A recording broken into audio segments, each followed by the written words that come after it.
Students, तो जैसे हम लोगों ने प्रीवियस क्लिप्स में देखा था कि वैदिक पीरियड की जो पॉलिटिकल लाइफ थी वो किस टाइप से थी, ठीक है ना। तो अब हम यहाँ पे ऐसे ही देखेंगे कि किस टाइप से इनकी पॉलिटिकल लाइफ चलती है। Okay, the tribal setting of Rig Vedic age slowly give a to more complex, मतलब थोड़ा सा और जटिल होती जा रही थी, जैसे कॉम्प्लेक्स बोले। तो उस टाइम पे अगर हम देखते हैं कि मतलब जो एक नॉर्मल सी ज़िंदगी थी कि बेसिक वो जो था उसमें फैमिली थी, बेसिक यूनिट अगर हम देखें, ठीक है ना। बहुत सारी फैमिलीज़ को मिला के क्या बन जाता था, एक विलेज बन गया।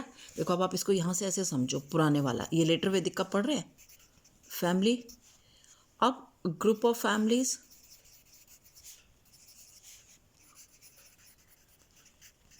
क्या बन गया, विलेज।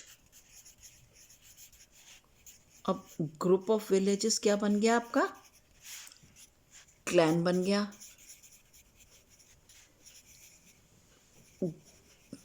ग्रुप ऑफ क्लैंस हो गया, ठीक है। अब विलेज था, इसका यहाँ पे हेड हो गया, हेडमैन, ठीक है। अब ग्रुप ऑफ क्लास, ये ट्राइब हो गया, ठीक है ना। ये चार चीज़ें। तो ट्राइब्स में आ गया किंग, ठीक है ना। तो अब यहाँ पे क्या हो गया और ज़्यादा, ये हमने अर्ली वैदिक एज की एक बार रिवाइज करी थी, नहीं है, ठीक है ना। अर्ली वैदिक एज,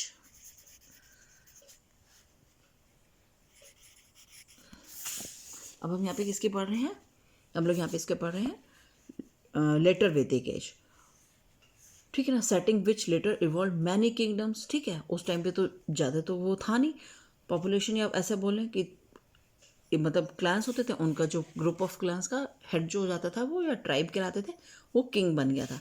लेकिन हमें बहुत सारे किंगडम्स आ गए थे, ठीक है ना। और during the later Vedic age the Kshatriya become powerful class. अब आप ये देखो ना, जो अर्ली में थी, जो उस टाइम पे राजा होता था, क्षत्रिय ब्राह्मण शूद्र वैश्य जो होते थे, ये रिजिड नहीं था, ये ऑक्यूपेशन के बेस पे थे। लेकिन यहाँ पे क्या हो गया, क्षत्रिय जो है वो डोमिनेट करने लगे थे, पावरफुल क्लास बन गई थी। The Kings position was the supreme, वो सुपर मतलब सबसे सर्वोच्च पद हो गया, और वो हेरिडिटरी हो गया था, ठीक है, कि राजा के बाद राजा का बेटा बनेगा, उसको हेरिडिटरी कहते हैं। The Kings power was absolute, कि जो वो राजा कह देता था वही होता था। तो he was the incharge of army and also the chief justice. अब मतलब सारी कुछ अगर हम बोले कि सारी जो पावर्स थी वो एक हाथ आदमी के हाथ में आ गई थी, और ही वॉज द किंग, और वो राजा होता था। The king was use elaborate titles, उस टाइम पे राजा ने अपने लिए मतलब टाइटल बनाने चाहिए थे। महाराजा धीराज, की राजाओं महाराजा धीराज, इसका मतलब क्या होता है कि राजाओं का राजा, ठीक है। विराट, सम्राट, ये सारी जो टाइटल्स थे राजा ने अपने लिए बनाने शुरू कर दिए थे। To strength and protect the kingdom the king perform yajna, तो there are the three means yajnas perform by the king. तो इस तरह से जैसे अब यज्ञ बोलते हैं यज्ञांस, तो उस टाइम पे तीन तरह के होते थे, अश्वमेध यज्ञ अगर हम हिंदी में बोले, राजसूय और वाजपेयी। तो एक एक जो है वो अलग अलग पर्पस के लिए किया जाता था, ठीक है ना। अगर हम बोले कि अश्वमेध यज्ञ जो होता था, उससे राजा जो है अपनी जो टेरिटरी की बाउंड्रीज जो उनको एक्सपेंड करता था, ठीक है। The Ashvamedha yajna was perform to expand the boundaries of the kingdom. इसमें क्या होता था अश्वमेध यज्ञ में, ठीक है, ये सारा आपने मतलब जो रामायण वगैरह सीरियल है उनमें देखा हुआ होगा, जो बाद वाली आई थी ना, Uttara Ramayana I think so.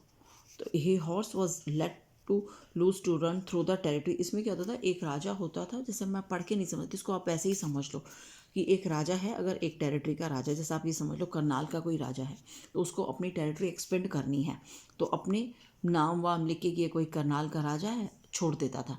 तो वो जिस जिस टेरिटरी से जाता चला गया, और जिसने जाने दिया, तो इट मीन्स मान लो वो पानीपत से होके गया, वो समालका से होके गया, तो वहाँ के जो राजा हैं, इट मीन्स कि वो करनाल के राजा को सुप्रीम मानते हैं, करनाल के राजा के अंडर में रह जाएंगे वो लोग, तो उसकी अधीनता उन्होंने स्वीकार कर ली है, ठीक है ना। और मान लो अगर वो सोनीपत तक गया घोड़ा जो, और सोनीपत के राजा ने रोक लिया, तो इट मीन्स कि सोनीपत का राजा जो है वो करनाल के राजा की डोमिनेंस को नहीं मानता है, और फिर उससे उसको लड़ाई करनी होती थी अगर उसको अधीनता को वो नहीं मानता था। तो इस तरीके से होता था। अब नेक्स्ट आ गया है आपका राजसूय यज्ञ। तो was perform to confirm supreme power, तो इस तरह का ये किए जाते थे। तो उसमें क्या होता था कि राजा जो है सुप्रीम पावर है।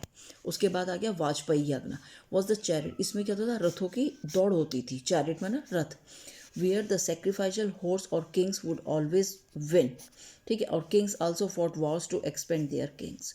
तो उसमें क्या होता, राजा का रथ मोस्टली जीतता था, ठीक है, जो भी होते थे।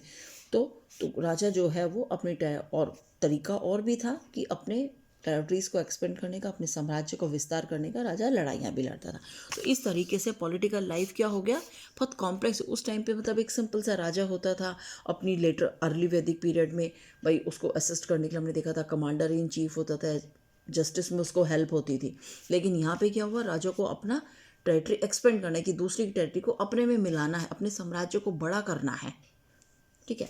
अब आगे सोसाइटी, तो सोसाइटी भी ऐसी कॉम्प्लेक्स हो गई थी। तो in the later Vedic age families continued with the basic, ठीक है ना, unit of the society with the eldest male as the head of the family. जैसे कि अर्ली में था ऐसे ही अब चला आ रहा था। जो फैमिली थी वो सबसे बेसिक यूनिट होती थी सोसाइटी की, मतलब वहीं से ही स्टार्ट होता, और मेल जो था वहाँ पे भी हेड था, यहाँ पे भी हेड है। But however the division of the society into varnas become more rigid. उस टाइम पे रिजिड नहीं थे कि मतलब कोई ऑक्यूपेशन के हिसाब से वर्ण चेंज होते रहते थे, लेकिन अब क्या हुआ, ऐसे नहीं कर सकते थे। Early the Werner system was based on the occupation, जैसे मैंने अभी पहले ही बताया। But in the later Vedic period the Werner system become the hereditary. अब आपको समझ में आया कि उस टाइम पे हमने बोला था कि मान लो एक मर्चेंट का बच्चा जो है वो अपने फादर का ऑक्यूपेशन को नहीं अपनाना चाहता, तो he wants to become a warrior, तो वो क्षत्रिय बन जाता था, ठीक है ना। तो चेंज ऑक्यूपेशन के हिसाब से वर्ण में आते होता रहता था चेंज। लेकिन अब क्या था, ये रिजिड हो गया था। इसमें क्या होता था कि अगर एक बच्चे ने मर्चेंट के घर में जन्म लिया है, वैश्य के घर में जन्म लिया है, तो उसको अपना क्या है, ऑक्यूपेशन वही अपनाना होगा, वो चेंज नहीं कर सकता था, ठीक है ना। या एक राजा का बेटा राजा ही बनता था, जैसे हेरिडिटरी भी हो गया। तो एक शूद्र का बच्चा अगर इंटेलिजेंट है पढ़ने में, तो वो कोई और ऑक्यूपेशन को, टीचर या ऑक्यूपेशन को चेंज करना चाहता है तो वो अब नहीं हो सकता था। आप जिस घर में पैदा हुए हो आपको वही ऑक्यूपेशन जो है फॉलो करना होगा। तो people could not change their occupation और कास्ट। तो out of 4 varnas the Brahmins and Kshatriya become the powerful. Powerful तो उस टाइम पे भी थे राजा, लेकिन अब ब्राह्मण्स और जो आपके क्षत्रिय हैं वो पावरफुल हो गए थे। Although the Vaishyas did not enjoy the same respect and position in the society. जो थर्ड वर्ण था वैश्यास का, उनको जो है सोसाइटी में उतनी इज्जत नहीं मिली हुई थी, एंड द जितनी कि ब्राह्मण्स और क्षत्रिय को थी। तो they were economically sound as they perform the trading community. भले ही इनके पास पैसा था, लेकिन जैसे कहते हैं ना कि एक जो इज्जत और मान होती है, जो रिस्पेक्ट होती है, वो ब्राह्मण और क्षत्रिय को मिली थी। तो out of the 4 varnas the condition of Shudras was the worse. तो सबसे बेकार कंडीशन किसकी थी, जो 4th नंबर पे थे, शूद्रास।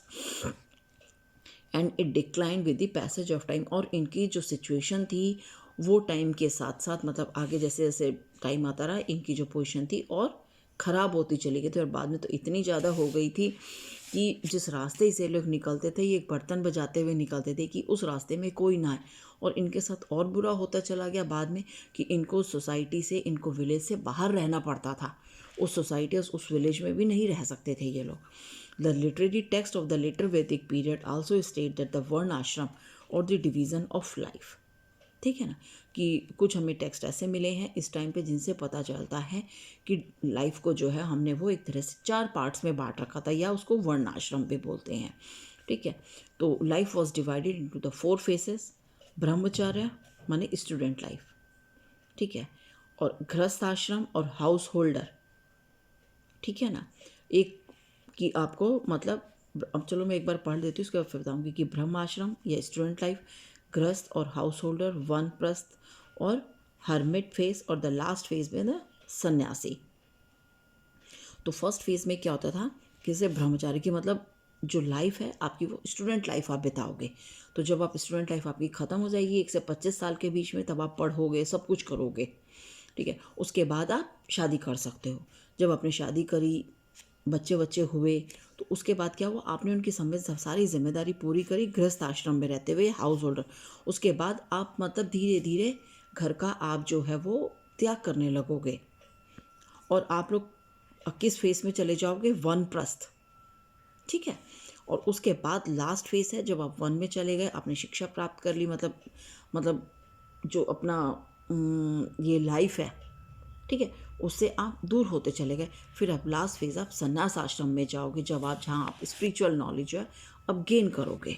तो where the man renounce all worldly pleasure, तो मतलब जितने भी संसार के सुख हैं ये वो है, उन सबको आप छोड़ दोगे। तो ब्रह्मचर्य वॉज द फर्स्ट फेज, ठीक है, जो मैंने अभी आप लोग को इसमें बताया।